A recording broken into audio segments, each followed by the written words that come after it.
Hi everyone, कैसे हो आप सभी लोग। आई होप आप लोग अच्छे होंगे। मैं हूं राहुल जेसवाल एंड स्वागत करता हूं आप सभी का एक बार फिर हमारे यूट्यूब चैनल JR ट्यूटोरियल्स में।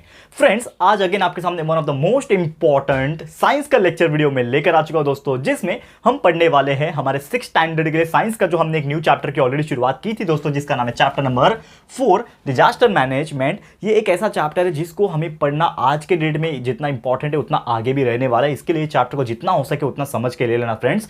तो आज मैं बता दूं आपको कि ये चैप्टर का हम लेकर आ गए हैं लेक्चर नंबर 4, जो कि इस चैप्टर का लास्ट वीडियो होगा। यानी फाइनली हमारा ये जो चैप्टर है डिजास्टर मैनेजमेंट ये कंप्लीट होने वाला है। तो लेक्चर नंबर 1 से ही अगर मैं आपको वापस से रिमाइंड कराने की कोशिश करूं, याद दिलाने की कोशिश करूं, तो आपको याद होगा कि फर्स्ट लेक्चर में हमने डिस्कस किया था कि डिजास्टर बेसिकली होता क्या है, कौन कौन से टाइप से डिजास्टर होते हैं। फिर हमने आपको पढ़ाया था कि डिजास्टर के टाइप जैसे अर्थक्वेक हो गया, फ्लड हो गया, बाढ़ आना जिसको हम लोग बोलते हैं, ठीक है ना, लाइटनिंग हो गया, फॉरेस्ट फायर हो गया, ये सभी चीज़ हमने पढ़ा था। उसके बाद हमने देखा था डिजास्टर मैनेजमेंट क्या होता है थर्ड लेक्चर में, और उसमें रेमेडियल मेजर्स, प्रिवेंटिव मेजर्स क्या कर सकते हैं। जैसे भूकंप आ जाता है तो आपको घर के नीचे किसी टेबल के नीचे छुप जाना है, ओपन जगह पे चले जाना है। तो ऐसे कई सारी इंपॉर्टेंट चीज़ें हमने इसके पहले के लेक्चर्स में कवर की है। तो अगर आपने नहीं देखा है तो प्लीज़ जाइए देख सकते हो। और आज हमारा आखिरी लेक्चर वीडियो जिसमें हम लोग बात कर रहे होंगे लेक्चर नंबर 4 में हम डिस्कस करेंगे कि जब भी कोई दुर्घटना होती है, डिजास्टर आता है, तो हमें चोट लगती है, बहुत सारी परेशानियां होती है, तो हमें क्या क्या चीज़ों की करने की जरूरत है। तो यहां पे हम बात कर रहे होंगे द फर्स्ट ट्रीटमेंट, ठीक है। हम लोग बात करेंगे किसके बारे में, फर्स्ट ट्रीटमेंट, जिसको एक और ब्यूटीफुल नेम से जाना जाता है, जिसको हम लोग बोलते हैं फर्स्ट एड, ठीक है।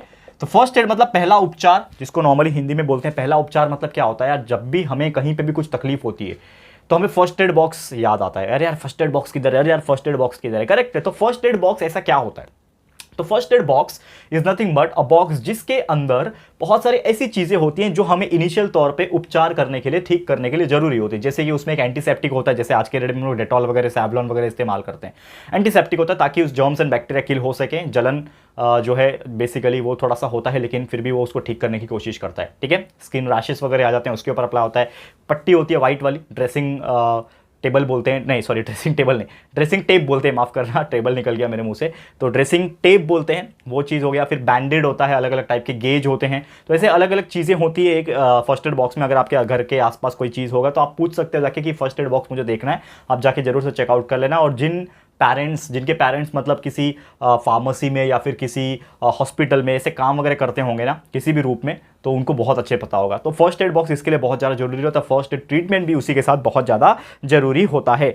तो इमीडिएट हेल्प देना बहुत जरूरी है, क्योंकि कोई भी डिजास्टर हो सकता है। जैसे अर्थक्वेक हो गया, सुनामी आ गया, भूकंप आ गया, बाढ़ आ गया, कोई भी चीज़ हो गया तो लोगों को चोट लगती है। तो आपको सबसे पहले उनको इमीडिएट हेल्प करने की जरूरत है। और आप किसके थ्रू हेल्प कर सकते हो, फर्स्ट एड के थ्रू दे सकते हो। अब हम लोग अलग अलग कंडीशंस देखेंगे कि इस कंडीशन में आपको क्या करना चाहिए। तो सबसे पहला जो कंडीशन है वो है एक्सटर्नल ब्लीडिंग, यानी कि कुछ ऐसा चोट लग गया जिसकी वजह से आपको बाहर से ब्लीडिंग हो रही है। एक्सटर्नल क्या हो रही है दोस्तों, ब्लीडिंग हो रही है, मतलब खून वगैरह निकल रहा है, जिसको हम लोग एक्सटर्नल ब्लीडिंग बोलते हैं। मुझे चोट लग गया यहाँ पे, समझ लो, तो यहाँ से खून आ रहा है, यहाँ पे चोट लग गया, सर पे चोट लग गया, कहीं से भी बाहर की तरफ से जब आपको चोट लग गया और ब्लीड कर रहा है यानी खून निकल रहा है, तो आपको क्या करना चाहिए। तो बेसिकली अगर कोई भी पर्सन ब्लीड कर रहा है तो सबसे पहले उसको एक जगह पे बिठाओ, शांति से आराम से उसको बिठाओ, एंड उसको सुला भी सकते हो आप। एंड उसके बाद जहाँ पे भी उसको चोट लगी है, जहाँ से भी खून वगैरह निकल रहा है, उसको अच्छी तरीके से क्लीन करना है पानी से, एंड जितना हो सके वहाँ पे जो ट्रीटमेंट है प्रोवाइड करने की कोशिश करनी है। जैसे कोई एंटीसेप्टिक हो गया और ज़्यादा कोई गहरा कट है तो स्टिचेस की भी जरूरत होती है, तो तुरंत उसको हॉस्पिटल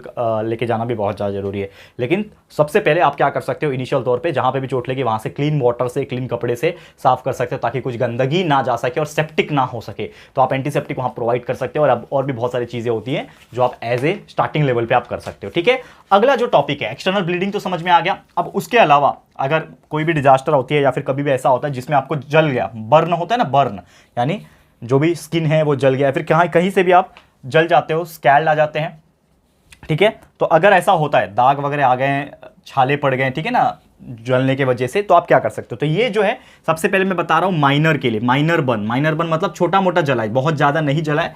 समझ लो आप आग भी कहीं पे लग गया था, आप वहाँ पे गए तो थोड़ा बहुत आपका जल गया, ठीक है, कुछ स्किन वगैरह जल गया, लेकिन बहुत ज़्यादा नहीं चला है, माइनर बर्न है। तो वो केस में आप क्या करोगे, तो वो केस में सबसे पहले जो भी इंजर्ड पार्ट है, यानी कि जहाँ पे भी आपको जला हुआ है, जो स्किन का पार्ट है, वहाँ पे सबसे पहले क्लीन वाटर से, थोड़ा हो सके चिल्ड वाटर, मतलब एकदम चिल्ड नहीं लेकिन थोड़ा सा नॉर्मल पानी, गर्म पानी बिल्कुल मत लगाना, हल्का सा नॉर्मल पानी, ठंडा पानी आप लगा सकते हो वहाँ पे। उसके बाद उस इंसान को खुद पानी दो, थोड़ा सा हो सके तो नॉर्मल ठंडा पानी आप दे सकते हो, ताकि उसके अंदर जब ठंडा पानी जाएगा तो वो अंदर से चिल आउट हो सके। क्योंकि क्या होता है कि जब जलन होता है तो बहुत ज़्यादा पेनफुल होता है, तो अंदर से कुछ चिल करने की जरूरत है, तो उसको पानी पिला सकते हैं। दूसरा, जो भी स्वैब जो भी वुंड है, यानी कि जो भी जख्म हुआ है, वुंड मतलब क्या होता है, जख्म जो हुआ है, वो जख्म के ऊपर कोई कॉटन का क्लॉथ लेके उसके ऊपर क्लीन कर सकते हो बहुत अच्छे से। कॉटन स्वैब जी होता है ना, कॉटन जो होता है, कापूस जिसको बोलते हैं, जो डॉक्टर्स भी लगाते हैं हमें, तो उसमें कुछ एंटीसेप्टिक वगैरह लेके आप कर सकते हो, वहाँ पे एंटीसेप्टिक सॉल्यूशंस लगा सकते हो। और वहाँ पे कोई भी ऑइंटमेंट मत लगाना फिलहाल में, क्योंकि यार अभी अभी जला है तो वहाँ पे तुरंत आप ऑइंटमेंट लगाओगे ये सोच के कि ठीक कर देगा, ऐसा नहीं है।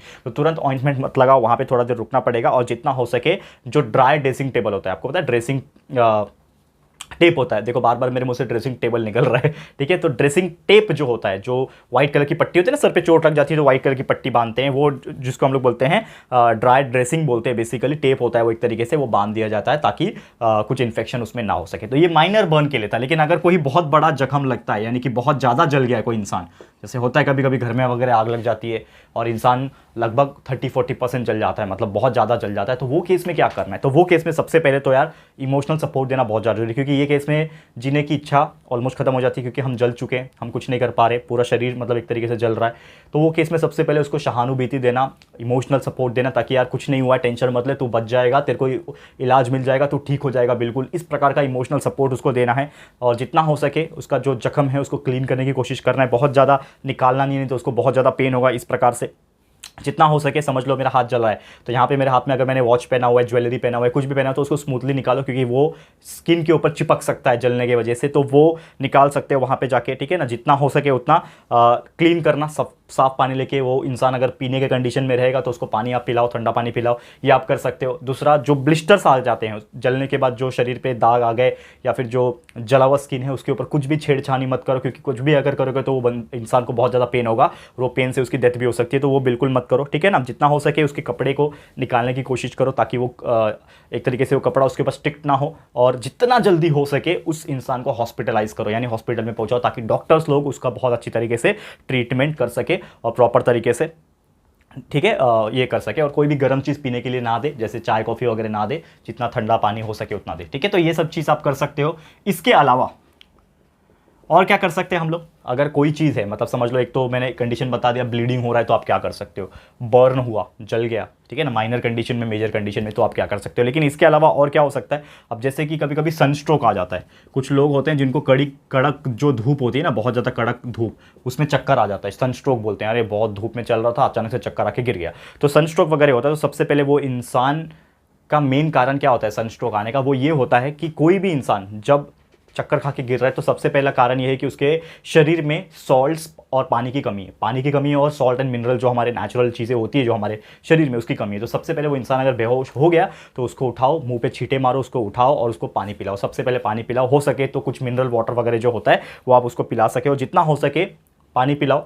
और साथ ही में कुछ गीला कपड़ा वगैरह लेके उसके आप सर पे रख सकते हो, ताकि उसका जो बॉडी का टेम्परेचर है वो कूल डाउन हो सके। इस प्रकार से चीज़ें करोगे तो आप कर सकते हो। अगर इंसान को वॉमिटिंग फीलिंग आती है तो आप उसको उल्टा करवा सकते हो, यानी कि उल्टिया जो है वो हो जाए अच्छे से, और आप उसके पीठ को रब कर सकते हो, और प्रॉपर तरीके से अगर बहुत ज़्यादा उसको तकलीफ हो रही है तो आप उसको हॉस्पिटल पहुँचा सकते हो। तो अगर आप ये कर सकते हो तो वो इंसान बेसिकली बच जाएगा, कोई परेशानी उसको नहीं होगी। अब आ जाते हैं हमारे चौथे टॉपिक पे। फोर्थ टॉपिक क्या है बेसिकली? वो है स्नेक बाइट, कि अगर बाई चांस किसी को स्नेक काट लेता है, सांप, पता है ना, ये आए दिन होता रहता है, ऐसा नहीं है कि सिर्फ गांव में होता है, शहर वगैरह में भी हमने सुना है कहीं ना कहीं से स्नेक आ गया, सांप आ गया, काट लिया। तो जहरीला जो सांप होता है उसका उपचार बहुत ज़्यादा जरूरी है। नॉर्मल स्नेक जो कि बिल्कुल जहरीले नहीं है तो वो काटते हैं तो सिर्फ आपको जख्म होगा, ठीक है, उससे कुछ होगा नहीं। लेकिन फिर भी कोई भी सांप काटे तो हम क्या कर सकते हैं? तो स्नेक बाइट के केस में बेसिकली क्या होता है कि जब भी कोई काटता है, ठीक है, तो समझ लो ये किसी का पैर है, अगर, ठीक है, ये किसी का पैर है, तो ये पैर में जब स्नेक काटता है तो इस प्रकार से दो दांत के निशान आते हैं, क्योंकि उनका दांत इस प्रकार होता है, आपने देखा होगा,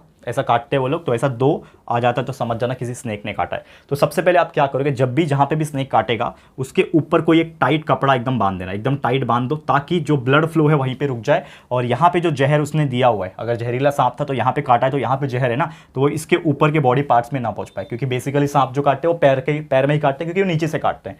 तो यहाँ पे काटते हैं या फिर पैर के आसपास, इतने रीजन में ही मेनली काटते हैं, अनलेस नाग ना हो। नाग लोग तो यहाँ तक काट सकते हैं, इतनी हाइट तक उठ के काट सकते हैं, तो वो अलग बात है। तो यहाँ पे आप कपड़ा टाइट बांध दो, और जितना हो सके ये जो चीज़ें हैं यहाँ पे जो निशान है जहाँ पे सांप ने काटा है वहाँ पे क्लीन कपड़ा लेके उसको पोंछने की कोशिश करो, और जितना हो सके वो उसको जहर को वहाँ से क्लीन आउट करने की कोशिश करो ताकि जो बचा कुचा जहर है वो निकल जाए। उसके बाद तुरंत उसको पानी आप पिला सकते हो और तुरंत उसको हॉस्पिटल पहुँचा सके हो ताकि उसको एंटी वेनम दिया जा सके, मतलब जो जहर का एंटीडोट होता है वो उसको दिया जा सके, ठीक है। और उसको इमोशनल सपोर्ट देना बहुत ज़्यादा जरूरी है, क्योंकि कभी कभी ऐसा लगता है कि हमें सांप काट लिया अब क्या होगा मेरा, मैं तो गया काम से। तो ये इमोशनल सपोर्ट उसको बचाएगा, क्योंकि अपने अंदर भी एक सहन शक्ति और एक बीमारी से लड़ने की कैपेबिलिटी होती है। हमारा दिमाग बहुत स्ट्रांग होता है, बस उसको इमोशनल सपोर्ट की जरूरत होती है। तो कितने भी बड़ी बीमारी हो हम लड़ सकते हैं और उसको ठीक कर सकते हैं अगर प्रॉपर तरीके से ट्रीटमेंट हमें मेडिकल कंडीशन में मिल जाएगा। तो यही चीज़ करना बहुत ज़्यादा जरूरी है, ठीक है। अब लास्ट एक और है जो कि है डॉग बाइट, कि अगर किसी डॉग ने काट लिया, ठीक है ना, किसी कुत्ते ने अगर काट लिया तो क्या होगा। तो देखो एक चीज़ है, सबसे पहले आपको मैं बता दूं कि अगर डॉग काटता है तो एक बीमारी हो जाती है जिसको हम लोग बोलते हैं रेबीज, ये आपको पता होगा, ठीक है। तो रेबीज नाम की बीमारी होती है जो कि बहुत डेंजरस होती है और जानलेवा भी होती है, ठीक है।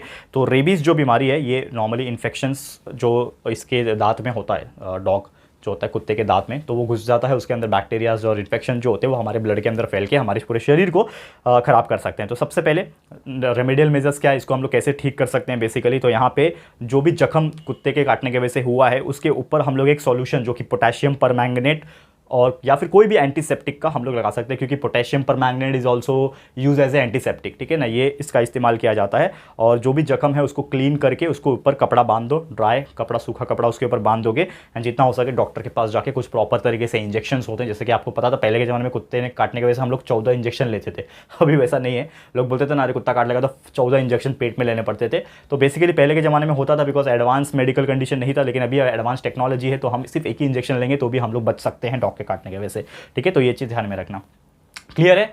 तो देखो यही था दोस्तों हमारा आज का लेक्चर वीडियो, और जिसमें हमने आपको पूरा अच्छे तरीके से एक्सप्लेन कर दिया है बेसिकली कि फर्स्ट एड ट्रीटमेंट क्या होता है और कौन कौन से कंडीशन में क्या हमें करना चाहिए ऐसे एज ए स्टूडेंट। ये सब चीज़ पता होना चाहिए आपको, क्योंकि अगर बाई चांस कभी ऐसा सिचुएशन हमारे लाइफ में हुआ तो हम खुद उसका जो फर्स्ट एड है, फर्स्ट ट्रीटमेंट जो है वो कर सकेंगे, एंड बाद में डॉक्टर्स की हेल्प से हम ठीक हो सकते हैं, ठीक है। तो यही था हमारा आज का लेक्चर वीडियो, और इसी के साथ हमारा ये जो चैप्टर है जिसका नाम है दोस्तों डिजास्टर मैनेजमेंट, ये हो गया टोटली 100% कंप्लीट। तो उम्मीद करता हूं कि आपको बहुत अच्छी तरीके से समझ में आ गया होगा। इसी के साथ आज का वीडियो समाप्त है, और भी आगे के चैप्टर्स ऐसे ही आपके लिए मैं लेकर आता रहूंगा। ये वीडियो आपको कैसा लगा प्लीज हमें कमेंट करके बताना। वीडियो पसंद आए तो प्लीज वीडियो को लाइक कर देना, एंड अपने दोस्तों के साथ जितना हो सके शेयर कर देना। और फर्स्ट टाइम आए हो चैनल पर, अभी तक चैनल को सब्सक्राइब नहीं किया है तो फटाफट से हमारे चैनल को सब्सक्राइब कर देना। बाजू में एक बेल आइकन होता है उसको प्रेस कर देना, ताकि फ्यूचर में हम कभी भी कोई भी वीडियोस को अपलोड करेंगे तो आप लोगों को नोटिफिकेशन मिलती रहेगी, ठीक है फ्रेंड्स। तो जल्दी मिलेंगे हमारे न्यू वीडियो में, तब तक के लिए thank you and good bye.